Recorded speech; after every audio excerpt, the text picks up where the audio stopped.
비밀의 98%는 그 사람의 겉모습에 드러난다. 단 3초 만에 상대의 속마음을 알 수 있는 방법이 있습니다. 바로 겉으로 보이는 외모를 관찰하는 것입니다. 누군가의 얼굴과 헤어스타일, 옷차림, 표정과 동작, 말버릇 등 한 사람이 자신을 겉으로 표현하는 모든 방식에는 그 사람의 심리와 성격, 잠재력까지 고스란히 반영되기 때문입니다. 그래서 오늘은 한눈에 상대의 심리를 간파하는 4가지 방법을 알려드리겠습니다.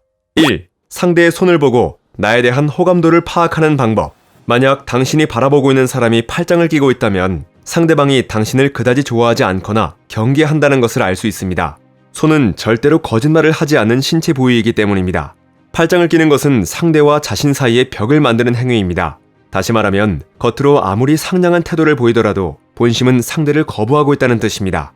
누군가에게 다가가고 싶은데 그 사람이 팔짱을 단단히 끼고 있다면 적어도 지금은 좋은 타이밍이 아니니 다음 기회를 노리는 것이 좋습니다. 반대로 상대방이 팔짱을 푼 상태이거나 나아가 손바닥을 당신의 쪽으로 내보이는 경우라면 긍정적인 신호입니다. 심리학에서는 이렇게 손바닥과 손목 안쪽을 보여주는 행위를 파밍이라고 합니다. 이는 자신의 내밀한 신체 일부를 드러냄으로써 무장 해제된 심리를 무의식적으로 표출하는 행위인데요.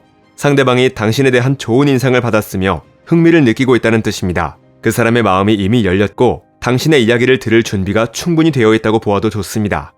이렇게 팔과 손의 위치만으로 상대방의 마음이 예스인지 노인지 파악할 수 있습니다.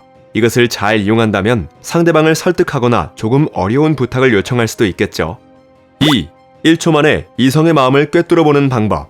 초능력을 가진 사람이 될 수 있다면 어떤 초능력이 좋을까요? 많은 사람이 상대방의 마음을 꿰뚫어보는 마인드 리딩 능력을 갖고 싶어 합니다. 그런데 초능력이 아니더라도 1초 만에 이성의 속마음을 읽을 수 있는 아주 간단한 방법이 있습니다. 바로 상대방의 옆자리에 예고 없이 불쑥 앉는 것입니다. 이때 그 사람이 내 쪽을 바라보며 무슨 일인데? 라며 웃는다면 친구보다 한 단계 더 진전된 사이라 봐도 무방합니다.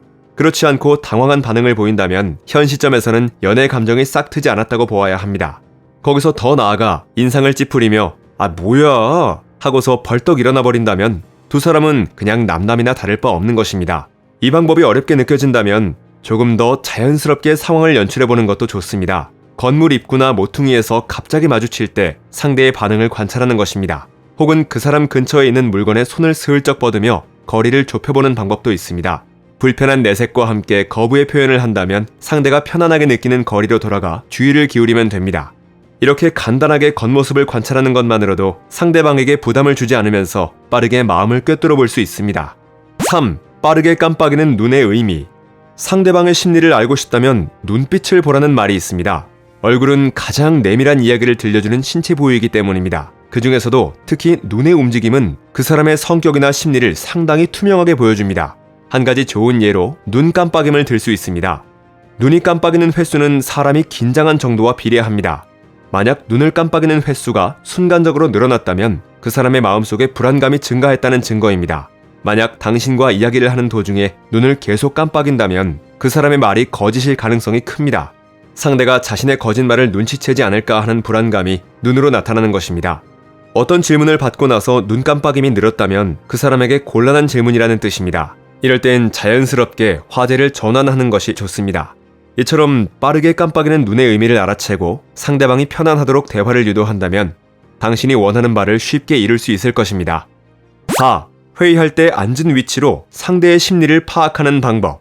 프레젠테이션으로 팀원들과 상사를 설득해야 하거나 회의에서 중요한 안건에 대한 의견을 내야 한다면 당신은 만반의 준비를 해야 합니다.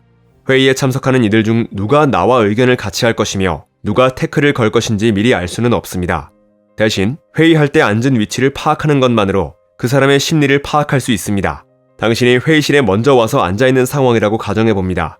그 다음으로 들어온 사람이 빈자리를 마다하고 당신의 맞은편에 앉았다면 그 사람은 마음속으로도 당신과 대립하고 있을 가능성이 큽니다.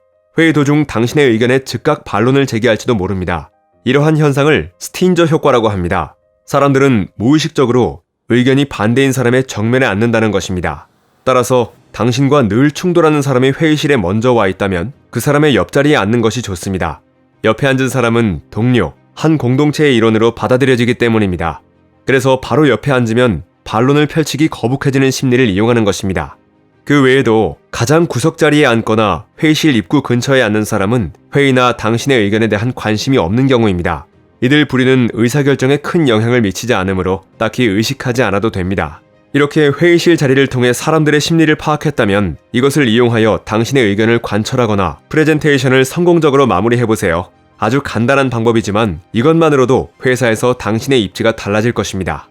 늘 까다로운 거래처 담당자, 항상 내 의견에 반박하는 직장 동료, 많은 사람 중에서 자꾸 나만 쳐다보는 이성, 나한테 뭔가 속이는 게 있는 것 같은 친구, 비밀의 98%는 외모에서 드러납니다. 외모를 정확히 읽는 사람은 엄청난 무기를 하나 갖게 되는 것과 마찬가지입니다. 협상이나 설득, 내 편 만들기, 상사와의 관계 설정 등 다양한 영역에서 이 무기를 활용해보세요. 본 영상은 책 외모에는 반드시 그 사람의 심리가 드러나게 되어 있다를 참고했습니다. 책갈피였습니다. 당신의 성공과 행복을 응원합니다.